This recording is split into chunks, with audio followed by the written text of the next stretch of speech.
Doctor Aafia Siddiqui امریکہ میں واقع کارزویل میں آج کل 86 سال کی قید کاٹ رہی ہیں۔ ڈاکٹر عافیہ کے اغوا اور مظلومانہ قید کی 17 سالہ غمناک داستان انسان کو خون کے آنسو رلا دیتی ہے۔ مسلسل بدترین مظالم کا شکار ہو کر امریکی قید میں رہنے والی عافیہ صدیقی ہر دردمند انسان کے لیے لمحہ فکریہ ہے۔ عافیہ صدیقی نے 2008 میں افغانستان کی صوبے وردک کے ضلع نرخ کے اندر امام مسجد کے مکان میں اپنے بیٹے کے ہمراہ 3 راتیں بسر کی تھیں۔ افغان امام مسجد کے بیٹے کی بقول ڈاکٹر عافیہ گرفتاری سے قبل ان کے ہاں 3 دن تک رہیں۔ ڈاکٹر عافیہ نے اپنے بیٹے کے ہمراہ ایک شام ایک مسافر گاڑی میں کابل سے ضلع نرخ پہنچی اور کسی کے دیے ہوئے پتے کے بارے میں دریافت کر رہی تھیں۔ نرخ کی صدر مقام سے روزانہ ایک مسافر گاڑی صبح کابل کے لیے روانہ ہوا کرتی تھی، جبکہ شام کو دوسری گاڑی واپس لوٹا کرتی تھی۔ اس امام مسجد کو بعد میں امریکیوں نے تحقیقات کے لیے گرفتار بھی کیا تھا۔ اب وہ انتقال کر چکے ہیں۔ امام مسجد کے بیٹے نے بتایا کہ کاغذ پر ہاتھ سے لکھا ہوا وہ پتہ غلط تھا۔ نرخ کی بازار میں لوگوں کو تشویش ہوئی کہ اب اس عورت کو بچے کے ساتھ کہاں رکھا جائے۔ فیصلہ ہوا کہ جب تک ان کی واپسی کا کوئی بندوبست نہیں ہوتا، اس وقت تک مقامی امام مسجد کا گھر اس خاتون کا عارضی مسکن ہو سکتا ہے۔ افغان شخص نے بتایا کہ وہ حیران تھے کہ یہ عورت بغیر مرد محرم کے اس علاقے میں کیا کر رہی ہے۔ ماں کے مقابلے میں ان کا بیٹا صحت میں کافی اچھا تھا۔ ہمیں انہوں نے بتایا کہ ان کے والد لاپتہ ہیں اور وہ انہیں تلاش کر رہے ہیں۔ انہوں نے مزید بتایا وہ ہمارے مکان میں 3 راتیں رہیں۔ ایک ہی بڑا کمرہ تھا تو درمیان میں بڑی سی چادر لٹکا کر پردے کا انتظام کیا گیا۔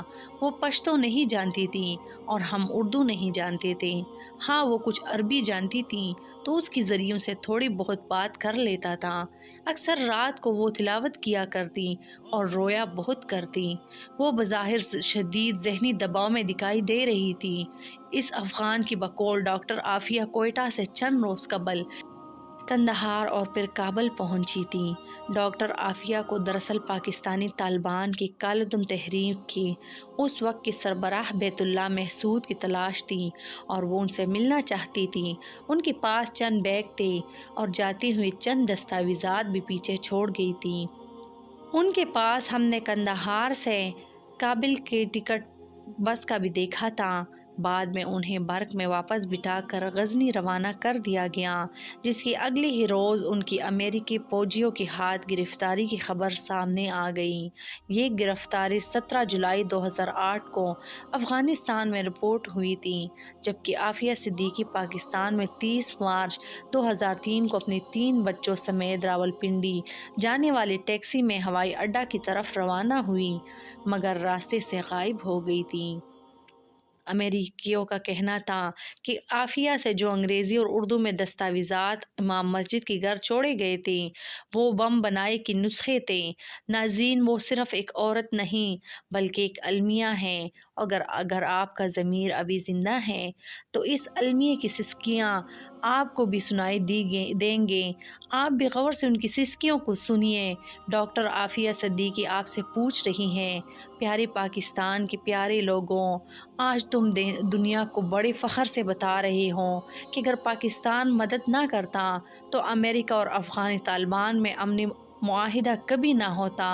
لیکن ذرا مجھے یہ بتاؤ، اس امن معاہدے کے تحت امریکی اور افغان حکومت 5000 افغان طالبان قیدیوں کو رہا کریں گے، طالبان 1000 مخالف قیدیوں کو رہا کریں گے۔ اس سارے معاملے میں پاکستان کے حکمران اپنی قوم کی ایک بیٹی کو رہا نہیں کروا سکتے تھے۔ ان کے لیے ڈاکٹر عافیہ صدیقی ابھی تک دہشت گرد کیوں ہے؟ ناظرین، ہماری اس کہانی کے بارے میں اپنی رائے ضرور دیں، اور ہاں، اگر ابھی تک آپ نے ہمارے چینل کو سبسکرائب نہیں کیا تو سبسکرائب کر دیں۔ شکریہ۔